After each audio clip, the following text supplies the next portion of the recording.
Oke, terima kasih Pak Kabid. Hanya menyampaikan yang pertama, salam dari Pak Kades. Awalnya Pak Kades memang berangkat, cuma memang ada undangan di Puskesmas sehingga mewakilkan kepada saya langsung.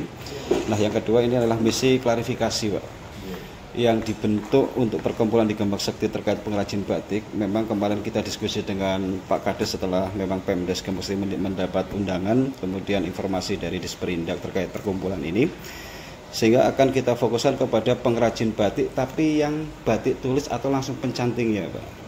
Kalau berbicara untuk pengusahanya, kita kan sudah terfasilitasi di Paguyuban yang Walet Sakti yang sekupnya 1 kabupaten, dan itu juga sudah berbadan hukum, sehingga kemarin kita mendapatkan bantuan IPAL yang komunal itu sampai 2,3 M pada saat itu. Nah, kenapa kita memilih pengrajin batik tulis? Yang pertama alasannya adalah ini adalah orang-orang yang tidak tersentuh, Pak. Kemudian kenapa sekarang di Tanuraksan? Nah, ini fokusnya kita di Dukuh Tanuraksan memang karena itu bagian dari desa Gembak Sekti dan memang pengrajin ngumpul di situ. Kemarin saya coba tracking, kalau dulu pengrajin tulis itu sampai ratusan, sekarang memang jumlahnya tidak banyak lagi. Kenapa? Karena memang mereka kesulitan untuk pemasarannya. Sehingga inilah dasar Pak Kades, ayo Mas Yudi, coba cari pengrajin tulis yang rumahan saja, yang itu belum terafiliasi dengan pengusaha. Dalam arti terafiliasi adalah ada pengrajin tulis yang memang itu mereka hanya bekerja untuk mencanting, kemudian bahan bakunya dari pengusaha tersebut, kemudian hanya setor dari hasil cantingan, jadi tidak sampai finish.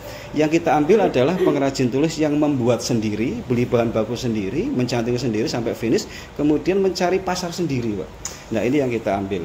Kemudian tujuannya apa? Nanti kalau sudah tervalidasi badan hukum, yang pertama kami informasikan bahwa betul apa yang disampaikan tadi, ini adalah jalan untuk wadah fasilitasi tersebut, sehingga nantinya kami berharap tidak hanya fasilitasi dari bantuan alat saja, tapi bisa ke pelatihan-pelatihan yang lebih condong ke orang-orang ini, Pak. Nah, kemudian fokusnya nanti ketika Mbak Yaya tanya, Pak, langsung didiskusikan apa sih bantuan yang pas buat mereka.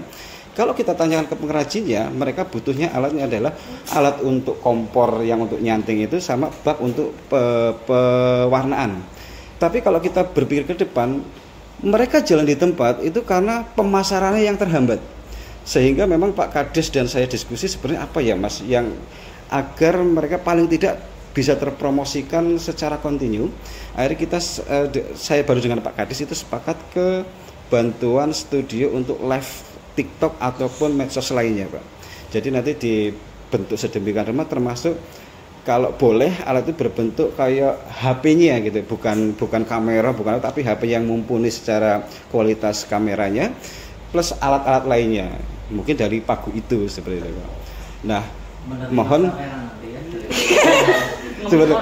siap-siap Pak, kita ikut live ya, Pak ya.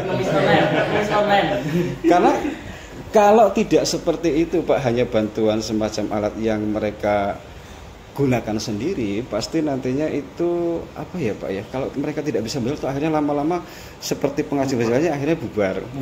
Tapi kalau ini kita harapkan nanti ada komunikasi intens di pengrajin-pengrajin ini, dan kita pun bisa mengkontrol perkembanganmu seperti apa dari kerajinan yang mereka buat itu, produk itu yang berusaha kita pasarkan.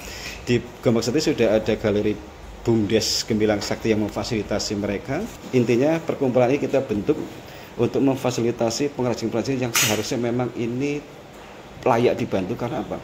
Ketika contoh saja kebijakan dari Pemkab Kebumen untuk seragam sekolah saja, itu mereka hanya menjadi penonton, Pak, karena produk mereka adalah produk batik tulis yang memang tidak bisa diserap sama sekali. Seperti itu. Mungkin itu, Pak, yang bisa saya sampaikan. Intinya memang itu niat dari Kepala Desa, bahkan Bapak Kepala Desa nanti yang masuk di pengawas untuk kelompok ini, guna memastikan bahwa kedepannya kelompok ini bisa terfasilitasi dengan baik. Seperti itu mungkin ya. Untuk klarifikasi lupa aku engkau udah lalu, Pak Wita Batik mau ning Pak. Bukan, Pak. Nyoba melu daftar hadir walaupun memang saya tidak kok jadi ketua, Pak.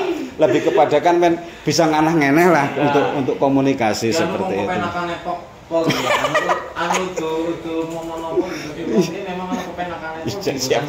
Terima kasih Pak. Demikian Pak Tri, Assalamualaikum warahmatullahi wabarakatuh.